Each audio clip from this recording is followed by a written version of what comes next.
Hello दोस्तों, आज हम बात करने वाले हैं हाल ही में रिलीज हुई बहुत ही प्यारी movie the call of the wild के बारे में, जो 1903 में सेम नाम से आए नॉवेल पर आधारित थी, जिसे जैक लंडन ने लिखा था।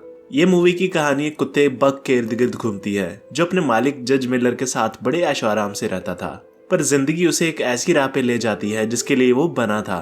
अब क्या थी उसकी मंजिल और उसे किन हालातों से गुजरना पड़ता है, ये हम आगे जानेंगे। मैंने ऐसी ही एक और मूवी हाची अ डॉग्स टेल भी एक्सप्लेन की थी। अगर आपने वीडियो नहीं देखी तो मैं उसका लिंक नीचे डिस्क्रिप्शन में दे दूंगा। तो विदाउट वेस्टिंग एनी टाइम शुरू करते हैं मूवी की एक्सप्लेनेशन। ये मूवी की कहानी 1890 के आसपास की है, जब लोगों को कनाडा के यूकोन में सोना मिलने की खबरें चर्चा में थी। तब सब लोग दूर दूर से उस सोने की तलाश में यूकोन आ रहे थे। तो मूवी की शुरुआत में हम देखते हैं बक को, जो एक सेंट बर्नार्ड और स्कॉच कॉली का मिक्स ब्रीड है। वो कैलिफोर्निया में अपने मालिक जज मिलर के साथ रहता है। यहाँ अपने मालिक की वजह से सब शहरवासी उसे पहचानते हैं और वो एक मेड के साथ बेटोक शहर की गलियों में घूमता है और जो जी चाहता वो करता। उसे मार्केट में देखकर एक जन बोलता है कि सोने की खदान के लिए ऐसे कुत्तों की बहुत ज्यादा जरूरत है, इसके अच्छे पैसे मिलेंगे। ये बात वहाँ खड़ा जज मिलर का माली सुन लेता है। आज जज मिलर का बर्थडे है, तो घर में बहुत स्वादिष्ट पकवान बने हैं, पर बक के आते ही सब कुछ छिपा दिया जाता है। फिर एक मेड उसे बच्चों को उठाने को कहती है। वो बड़े ही खतरनाक ढंग से बच्चों को उठाता है। वो इतना विशाल होता है कि जब वो घर में दौड़ता है तो पूरा घर हिलने लगता है। इसके बाद जज मिलर उसे घर से बाहर निकाल देता है, क्योंकि कल रात उसने शरारत की थी, तो उसे सजा के तौर पर बाहर रखा जाता है। यहाँ बक एक रैबिट को देखकर उसका पीछा करता है, पर वो उसे पकड़ नहीं पाता। बाहर डाइनिंग टेबल लजीज खाने से भरा होता है। वहाँ काफी लोग आए होते हैं जज को विश करने। तो बक खाने की तरफ देखता है और फोटो खिंचवाने मुंह में बोटी लिए सबके पास जाता है। फोटो खिंच जाती है। जज बक को मुंह में बोटी लिए देखता है और फिर टेबल को देखता है। टेबल पूरा तहस नहस हो चुका था। तो जज उससे नाराज हो जाता है और सजा के तौर पर उसे घर से बाहर रखता है।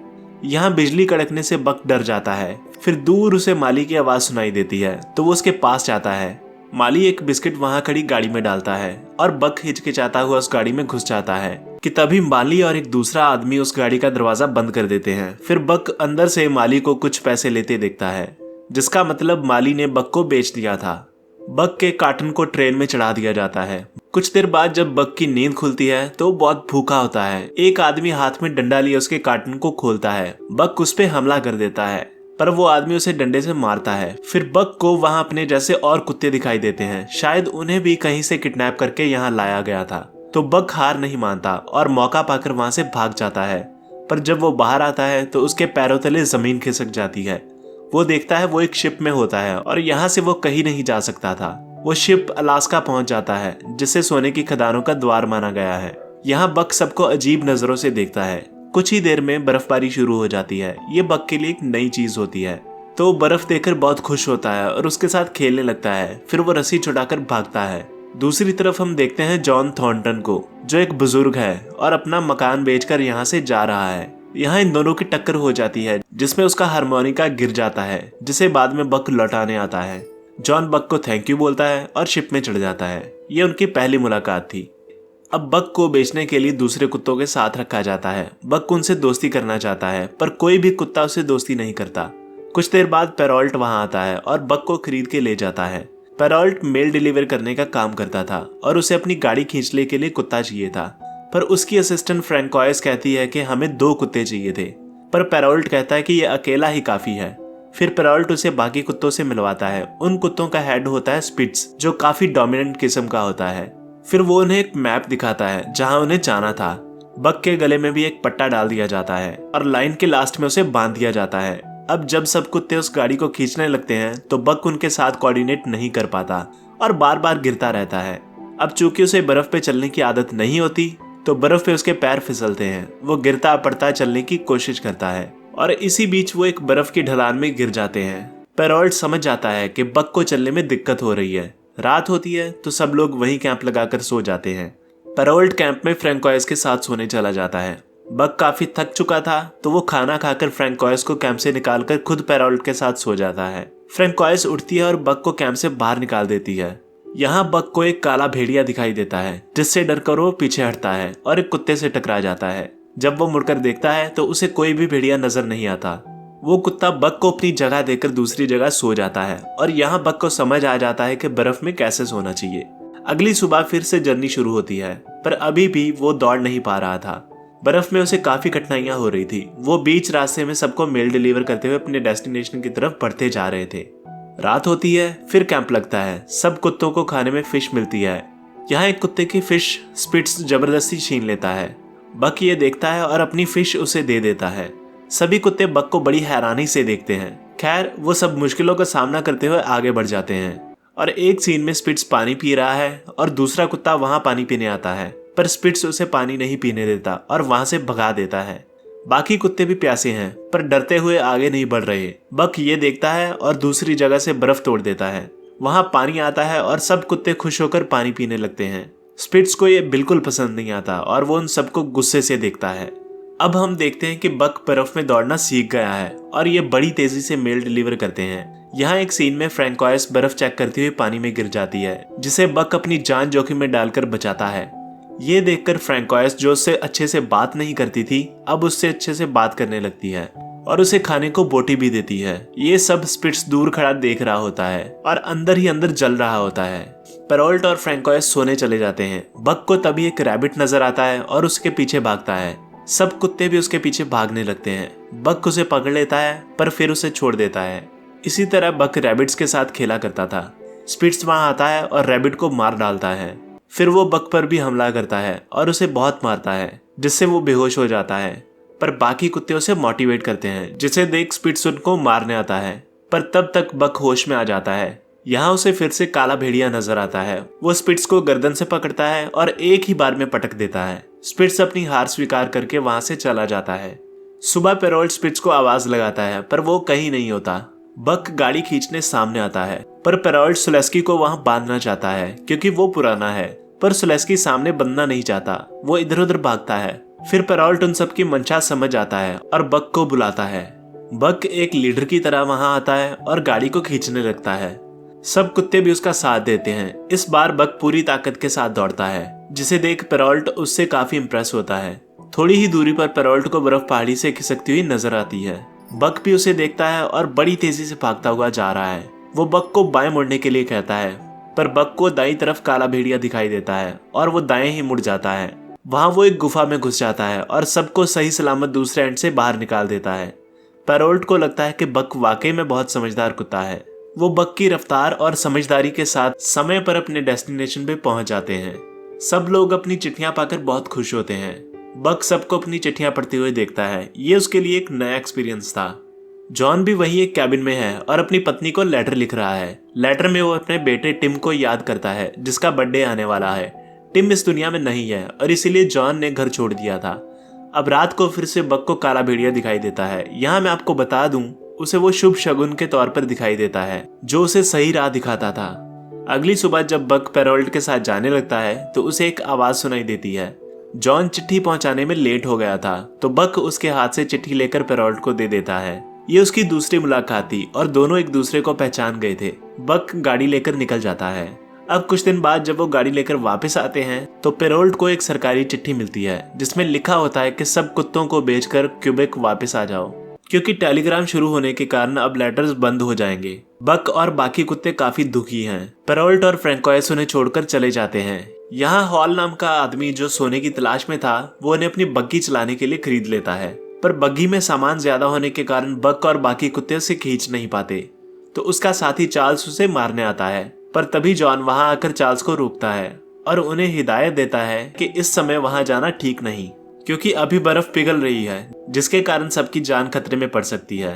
पर हॉल उसकी बात नहीं सुनता और आगे बढ़ जाता है। अब लगातार चलने की वजह से और भूख प्यास की वजह से बक वहीं बेहोश होकर गिर जाता है।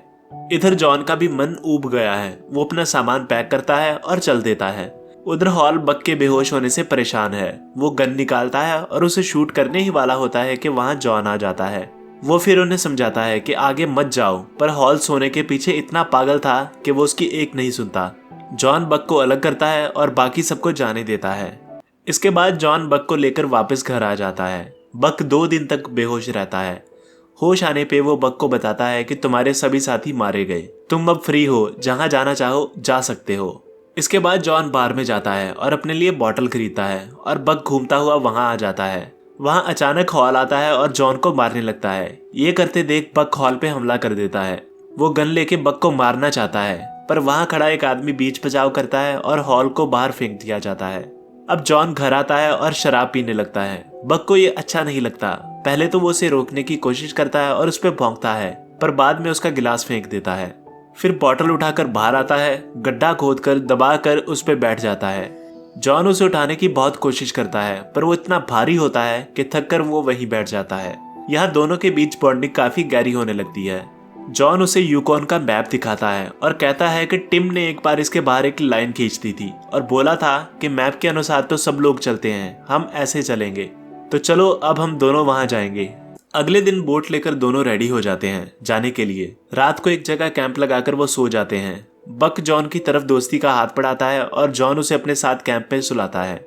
अगली सुबह वो नदी से होते हुए चल देते हैं, पर बहाव बहुत तेज होता है। दोनों पानी के बहाव में बहते जाते हैं। बक को काफी मजा आता है, पर नीचे आने पर उनकी बोट में छेद हो जाते हैं। वो नाव छोड़ देते हैं और पैदल ही जंगल की तरफ बढ़ जाते हैं। वो जल्द ही अपने डेस्टिनेशन पे पहुंच जाते हैं। बक अपने लिए एक घर खोज लेता है।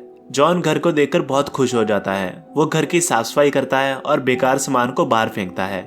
दोनों दिन भर के थके होते हैं और वो सोने चले जाते हैं। तभी उन्हें बहुत सारे भेड़ियों की आवाज सुनाई देती है। बक डर जाता है, पर जॉन कहता है कि डरो नहीं, ये तुम्हारे पूर्वज हैं।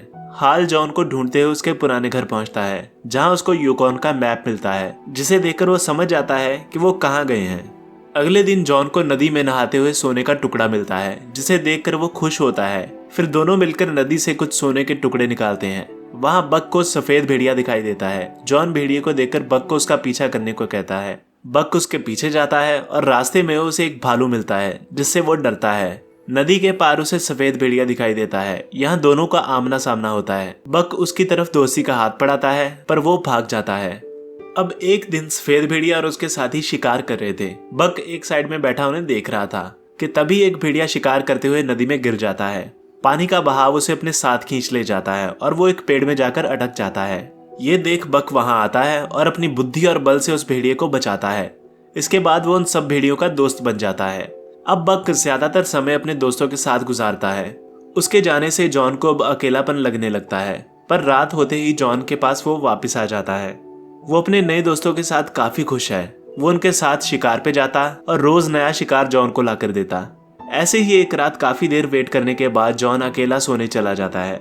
उधर बक को, जो फीमेल भेड़िए के साथ होता है, उसे रियलाइज होता है कि काफी देर हो चुकी है, तो वो भागकर जॉन के पास जाता है। जॉन तब शराब पी रहा होता है। बक को अच्छा नहीं लगता। वो उसकी गोद में जाकर लेट जाता है।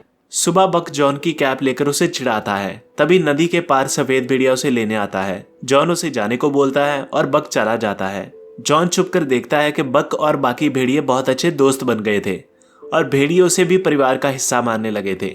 वो उसके लिए काफी खुश होता है और उसे लगता है कि बक को अपना परिवार मिल गया है। अब जॉन और भी अकेलापन महसूस करने लगता है, क्योंकि अब उसे भी अपने परिवार की याद आने लगी थी। वो वापस जाने का मन बनाता है और इकट्ठे किए सोने के बड़े टुकड़े पानी में फेंक देता है और बाकी के कुछ टुकड़े अपने पास रख लेता है और उसे कहता है कि तुम्हें तुम्हारा परिवार मिल गया है, तुम यही रहो, मैं कल अपने परिवार के पास चला जाऊंगा। ये सुनकर बक काफी उदास हो जाता है और सफेद भेड़िए के पास आता है। ऐसा लगता है जैसे वो भेड़िया भी उसकी उदासी का कारण समझ गई हो। इधर जॉन को अपने झोंपड़े में कुछ आवाज सुनाई देती है। वो बाहर देखने जाता है कि तभी कोई उस पर गोली चला देता है। जॉन के हाथ से लालटेन नीचे गिर जाती है और वहां आग लग जाती है। ये हॉल होता है जो उससे बदला लेने आया था। दोनों के बीच झड़प होने लगती है। इसी बीच जॉन को गोली लग जाती है और हॉल के पूछने पे वो उसे सोना भी दे देता है। हॉल सोना देखकर पागल हो जाता है और जॉन को मारने ही वाला होता है कि वहां बक आ जाता है और जोर से हॉल को धक्का देता हुआ उसे आग में धकेल देता है। जॉन जख्मी होता है। बक उसे उसकी डायरी लाकर देता है और उसे अपने ऊपर टिकाता है। मरता हुआ जॉन उसे दिलासा देता है और कहता है, it's okay boy, you are home, और फिर मर जाता है। बक उदास हो जाता है। सफेद भेड़िया वहां आती है और उसे सांत्वना देती है और दोनों वहां से चले जाते हैं। जाते वक्त एक लास्ट टाइम बक जॉन की तरफ देखता है। अब कुछ टाइम बाद हम देखते हैं कि दोनों एक कपल होते हैं और उनके छोटे छोटे 2 बच्चे होते हैं। बक अब उनका लीडर है और अब वो भालू से भी नहीं डरता। सारे जंगल में अब उसका राज है। ऐसा लगता है जैसे वो शहर के लिए नहीं बना और जंगल ही उसका असली घर हो। और मूवी यहीं खत्म हो जाती है। तो ये कहानी थी एक नटखट कुत्ते बक की। जिसे जिंदगी में जो मिलता गया वो उसमें ही खुश रहा। और हमें ये सिखा गया कि परिस्थितियां कैसी भी हों, हमें कभी भी हार नहीं माननी चाहिए और डट कर हर मुसीबत का सामना करना चाहिए। और अंत में हमें वो मिलकर ही रहता है जो हम डिजर्व करते हैं। और बग को भी अपना परिवार मिल गया था जिसमें वो अब खुश था। अब इसमें मुझे एक नई बात पता चली कि जैसे इंसानों के पूर्वज बंदर थे, उसी तरह कुत्तों के पूर्वज भेड़िए थे। मुझे इसके बारे में पहले पता नहीं था एंड आई होप आप में से भी बहुत से लोगों को नहीं पता होगा। मुझे कमेंट बॉक्स में जरूर बताना कि किस किस को इसके बारे में पता था। बाकी अगर बात करें एक्टिंग या सिनेमेटोग्राफी की तो हर एक चीज लाजवाब थी। और इस मूवी में बहुत से ऐसे सीन थे जिसे देखने के बाद आप अपने बेस्ट बडी से फिर से प्यार करने लगेंगे। ये है ही इतनी प्यारी मूवी। बाकी यहाँ तक मूवी देखने के बाद एक लाइक तो बनता है। तो इसी के साथ आज की वीडियो रैप करते हैं। अगर ये वीडियो अच्छी लगी तो इसे लाइक करें, शेयर करें और सब्सक्राइब करें। और मैं मिलूंगा आपसे ऐसी किसी और मजेदार वीडियो में। तब तक के लिए बाय बाय।